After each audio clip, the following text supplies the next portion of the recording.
G'day tubers, I'm back. Now today I'm going to teach you all about how you can save money on your electricity bill at home. Do you need solar? Do you need batteries? How can you do things yourself? What can you do? I'm going to take you on the journey of what I've done and how I've managed to reduce my electricity bill. If you like these videos, please like and subscribe and hit the bell so you can get all the updates of the following videos that come after this. And just a shout out to Panjo Creations for filming me today. Tubers, I'm going to talk about solar. So in my home I've got an on-grid solar system which I had professionally installed.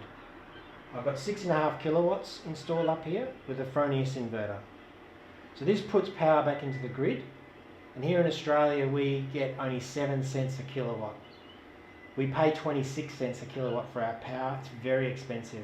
And this is great, and I do get a fair bit of money back for the power I put in, but I really need to be putting in a lot more power into the grid than I am using, and that's not always convenient. The other part of my solar is my off-grid. My MPP solar system is the off-grid system that I purchased. Now most of the equipment I bought second-hand, and I bought it from a local second-hand, a bit like eBay. In Australia we call it Gumtree. Those solar panels that I bought ended up costing me around about 150 Australian dollars. And that was 16 250 watt panels. It gave me 3 kilowatts of power. So I've got 3 kilowatts of solar hooked up to this. I bought a new inverter and then I hooked all this up, and I'm going to quickly explain how I did that. Essentially, when we look at this system, I've got an input here which is my solar panels, and that's 3 kilowatts of power coming from the 12 solar panels that I put up on the roof. I've also got the inverter, and I've got battery, which I'll show you in a minute. But the batteries are made up of these lithium ion cells. They're the same cells that they put in the Tesla motor car. That's a 48 volt battery pack, which I run the inverter from. The inverter is also hooked up to the mains power, but the mains power isn't needed. It essentially runs off solar and batteries 99.9% of the time, and that's the key to me saving money. I output that power to various bits in my home. For example, of my air conditioning, my study, my garage, and my fridge, because the fridge is the one thing that runs all night in your home and consumes power. Now that saves me a lot of money. Batteries.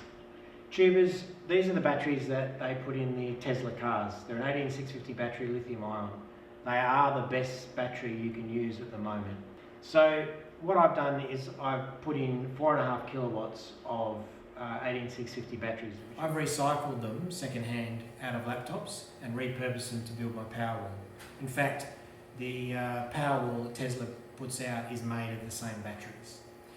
Now this looks complicated and it looks a bit of a mess, and it is a bit of a mess at the moment because I'm actually still testing it. I've been testing it for about 6 months.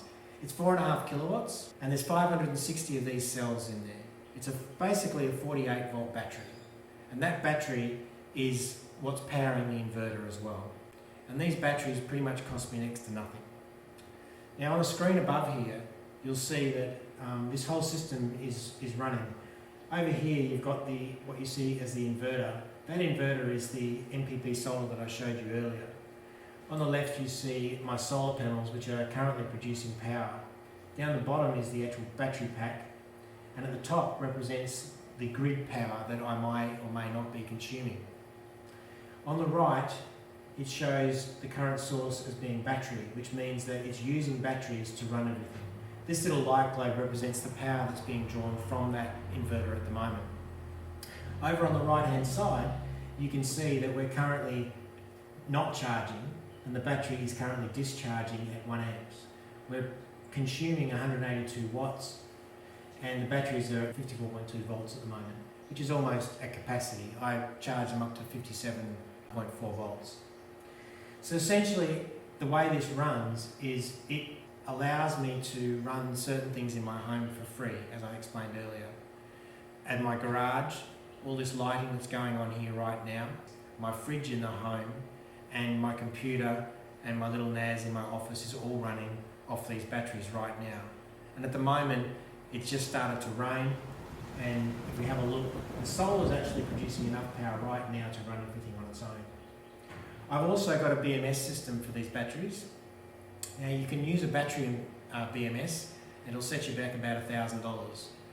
And not being a cheapskate, but basically I went on AliExpress and bought a $100 BMS, which is what you see here. Now I admit I did burn out the first one, but that was through my own experience. Second time round it's worked perfectly. What we now have is a battery management system which basically keeps all these batteries in check.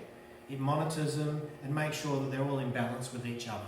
Because this battery pack essentially works in that each group here that you can see of batteries, these batteries are in parallel, and then all of these cells are in series to make 48 volts.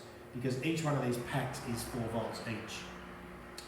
And that's my battery system, and that's what you also can make as well. Okay, Tubers, just to recap. So what I've done is I've taken an on-grid solar, I've taken an off-grid solar, I've added some batteries, which are just from laptops, and I managed to bring my electricity bills right down. My last electricity bill was only $5. And in Australia, that's pretty good. You too can do this as well. So stay tuned for more videos which I can explain in more detail how I did each of those components. And also coming up is the Model 3. My Tesla. I've ordered a Model 3 Tesla and I'm waiting for it. And I'm going to show you how I charge my Model 3 Tesla at home on my off-grid and my on-grid solar system. So stay tuned. Catch you on the next one.